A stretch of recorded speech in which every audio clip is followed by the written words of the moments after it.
So election commission should be an independent body because free and fair elections is one of the basic requirements and the basic structure of a democratic country. Now, what is this bill that has been brought about, which has been introduced on the last day of the monsoon session? Now, what are the issues in this bill? Who are supposed to act in a very independent manner? Their independence should also be demonstrated, just like justice should not only be done, it should seem to be done. Similarly, the independence should also be demonstrated by these bodies. Who are they? Hi everyone, welcome.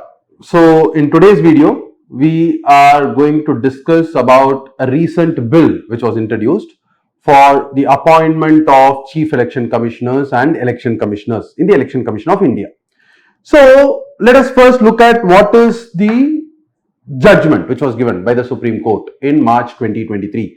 See, Election Commission of India is the independent constitutional body that conducts elections. It conducts elections to Parliament, Lok Sabha, Rajya Sabha. It conducts elections to Assembly, Council in a state. So 2024 general elections will be conducted by the Election Commission of India. All the state elections which are going to happen. This is what has been happening ever since independence. So Election Commission should be an independent body because free and fair elections is one of the basic requirements and the basic structure of a democratic country. So there is a chief election commissioner and two election commissioners, and today till date they are appointed by the central government.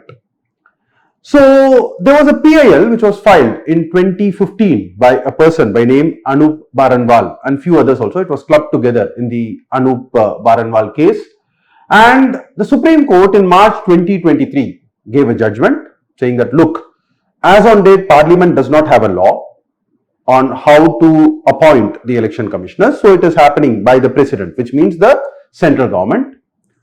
But independent elections and election commission is a very important requirement. So they made an order. In that judgment, they said the election commissioners and the chief election commissioners should be appointed by a committee consisting of the Prime Minister, the Chief Justice of India and the leader of opposition in the Lok Sabha, to ensure that there is transparency in the appointment process, because PM is from ruling party, leader of opposition is from the opposition party, and CJI is from the judiciary.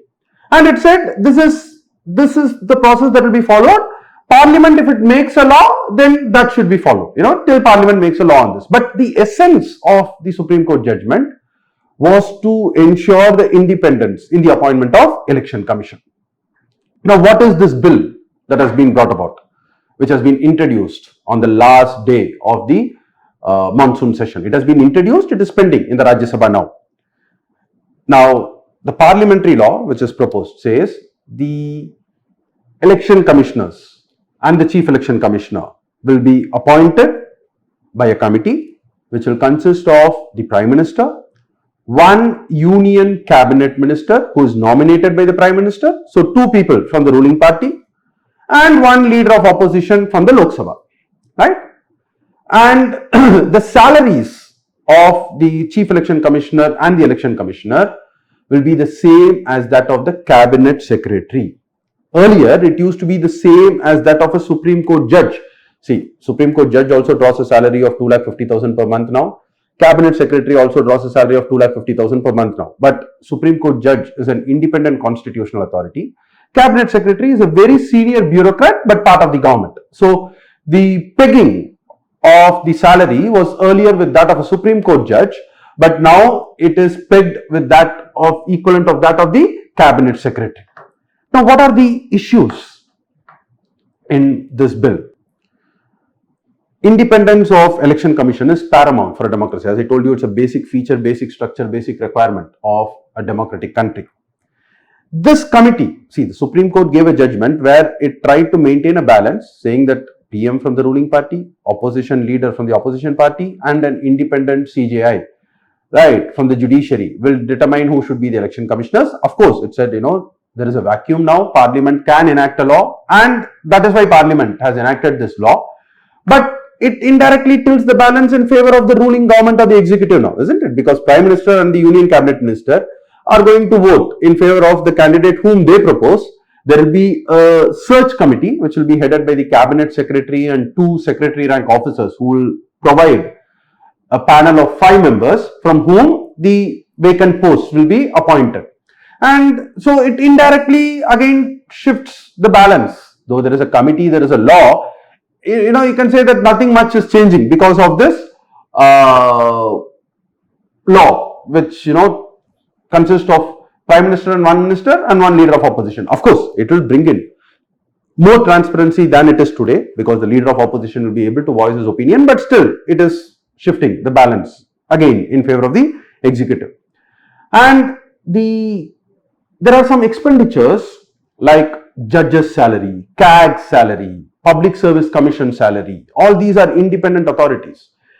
Their salaries, allowances and the expenditure of their office is charged on the Consolidated Fund of India. Now, this is a technical term in the constitution. It means they are not subject to vote at all. That expenditure should definitely be incurred. That is the meaning of the word expenditure charged. Whereas Election Commission, for some reason, the original constitution did not say that it will be charged. It continues to be not charged on the Consolidated Fund of India. The Supreme Court in that judgment has said that it is very, very important that the expenditure is charged on the Consolidated Fund of India of the Election Commission.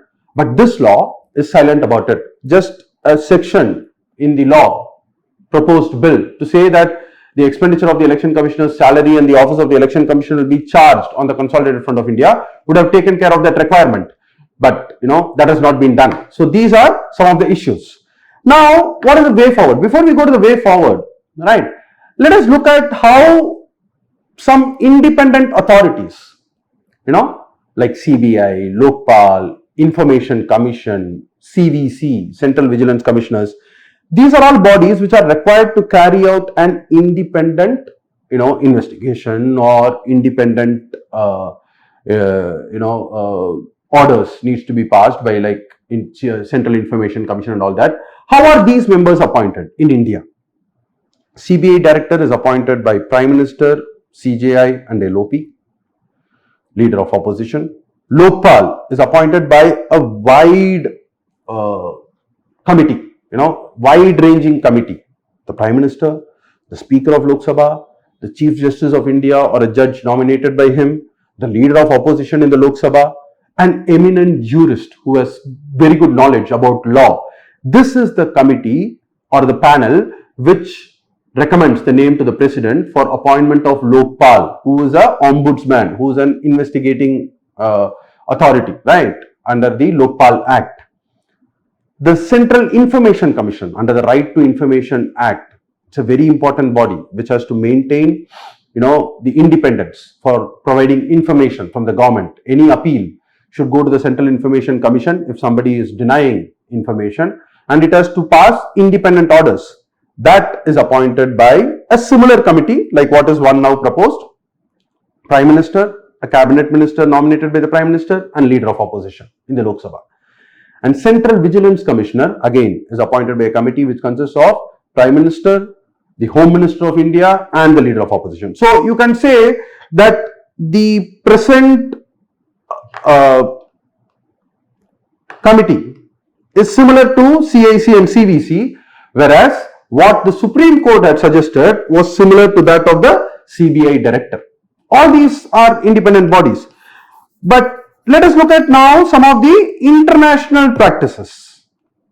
In USA, the Federal Election Commission consists of 6 election commissioners and they are all appointed by the President after confirmation by the Senate. Senate is equivalent of Rajya Sabha in our country, right? The upper house. We have Rajya Sabha in our country. There is a Senate in the US.